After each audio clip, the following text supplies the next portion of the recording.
Heat wave को लेकर केंद्रीय स्वास्थ्य मंत्री डॉक्टर मनसुख मांडविया के साथ वीडियो कॉन्फ्रेंसिंग में शामिल हुए स्वास्थ्य मंत्री बन्ना गुप्ता, उनके साथ आपदा प्रबंधन सचिव अमिताभ कौशल, स्वास्थ्य विभाग के अपर मुख्य सचिव अरुण कुमार सिंह, एनएचएम निदेशक भुवनेश प्रताप सिंह भी उपस्थित रहे। बैठक में स्वास्थ्य मंत्री बन्ना गुप्ता ने निम्न मांगों को रखा।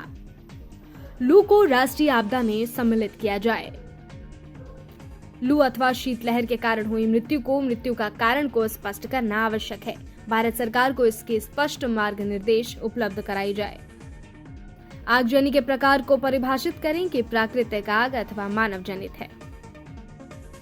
पूर्व घोषित सुखाड़ हेतु भारत सरकार से क्षतिपूर्ति हेतु कुल 9,600 करोड़ के नियमानुसार सहयोग राशि की मांग की जाए, उनकी विमुक्ति की जाए।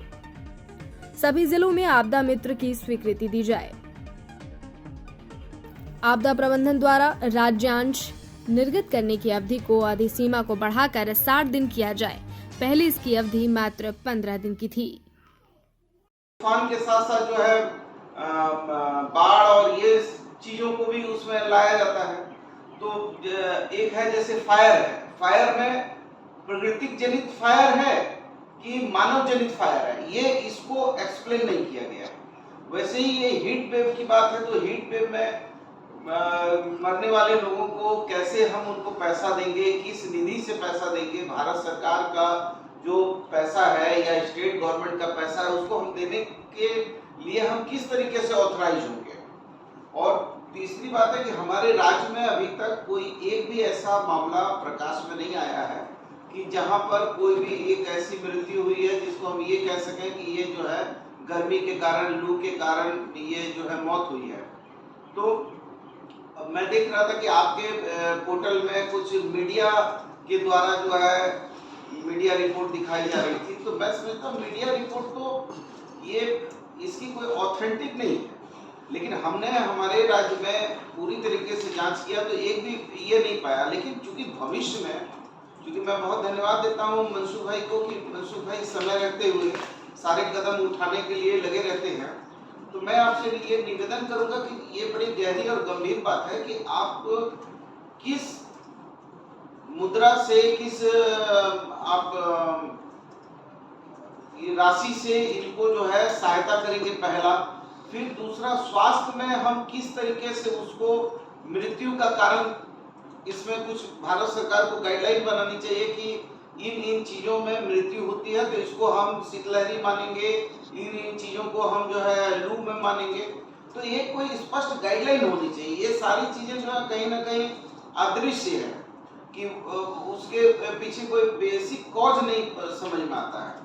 तीसरा, मैं ये निवेदन करूंगा कि जो हमारा जो अभी सुखाड़ आया था, सुखाड़ में चूंकि आपदा और स्वास्थ्य दोनों विभाग के माननीय मंत्री बैठे हैं, तो राज्य में जो अभी सुखाड़ की स्थिति हुई थी उसमें 9,668 करोड़ रुपया हमारे जो है राज्य में सुखाड़ के लिए केंद्र सरकार को भेजा गया है। वो पैसा भी यदि विमुक्त हो जाता तो हमारे गरीब किसानों के लिए उनके लिए एक सुविधा और सहायता होती।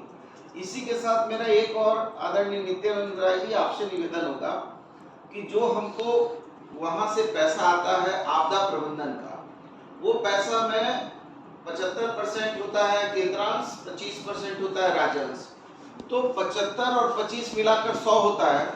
तो ये जो 100 रुपया हुआ या 100% हुआ, ये पैसा पर एक आपने कैपिंग लगा दिया है कि 15 दिन के अंदर अंदर यदि स्टेट गवर्नमेंट अपने पैसा को इसमें शामिल नहीं करता है तो उसको 7.5% जो है टैक्स लगेगा या उसको जो है उसको देना होगा। तो मेरा ये कहना है कि ये 15 दिन की जो कैपिंग है ये बहुत ही छोटी है और इस कारण जो है कई बार हम लोगों को अनुपूरक बजट से लेना पड़ता है। करता हूँ कि इसको कम से कम 2 महीना का कैपिंग किया जाए ताकि जिस उद्देश्य के कारण ये पैसा का विमुक्त करती है भारत सरकार, उस उद्देश्य की पूर्ति हो। और एक बार पुनः जो है हमने केंद्रीय गृह मंत्री जी से प्रार्थना किया, लेकिन जरूर समीक्षा होनी चाहिए कि स्टेट, अब जैसे हमारा झारखंड है जल जंगल जमीन पर है, तो यहाँ हम लोगों ने यहाँ पर सांप के काटने का, हाथी से मारने का और भी कई चीजों को, भूस्खलन का, तो कुछ चीजों को हम लोगों ने स्टेट आपदा में शामिल किया है। तो क्यों नहीं वहीं भारत सरकार ही उस नीति का निर्धारण कर दे, तो हम लोगों को भी एक बहुत सुविधा मिलेगी। और मैं समझता हूँ कि जो भी आदरणीय मनसुख भाई जी का जो आदेश निर्देश होगा, इसका तो हम अक्सर पालन करते हैं। और आपदा से भी यदि कुछ स्पष्ट गाइडलाइन हो जाए, क्योंकि अभी हमारे धनबाद में कई लोग जल के मर गए, हम लोग उसमें जो है कोई बहुत उसमें ये नहीं कर पाते हैं। हमारे यहाँ गैस रिसाव होती है, कई लोग जो है सेफ्टी टैंक में मर गए। तो उसके लिए एक गाइडलाइन होनी चाहिए कि डूबने वाला आदमी चाहे डूबा में डूब जाए या नदी में डूब जाए या समुद्र में डूबे, तो डूबने वाला मृत्यु यदि उनकी हुई है तो उसके लिए उनको मुआवजा कैसे मिलना चाहिए, आग से जल के मरे हैं तो उनको कैसे मिलना चाहिए, हीट वेव में यदि उनकी मौत हुई है तो मौत के कारण के साथ उसका निवारण क्या होना चाहिए।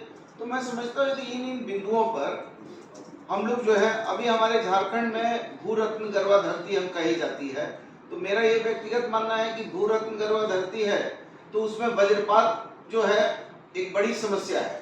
और दूसरा है कि वज्रपात यदि नहीं होगा तो हमारा जो है जमीन भी जो है उसमें जो है नाइट्रोजन नहीं होगा। तो वज्रपात भी जरूरी है और उससे बचाव के उपाय भी जरूरी है। खेतों में काम कर रहे हैं या छाता लेके चल रहे हैं, पेड़ के नीचे खड़े हैं, पानी भी गिर रहा है और उसमें जो है वज्रपात हो जाता है तो मौत हो जाती है। तो मौत के कारण और निवारण दोनों पर चर्चा हमको करनी होगी।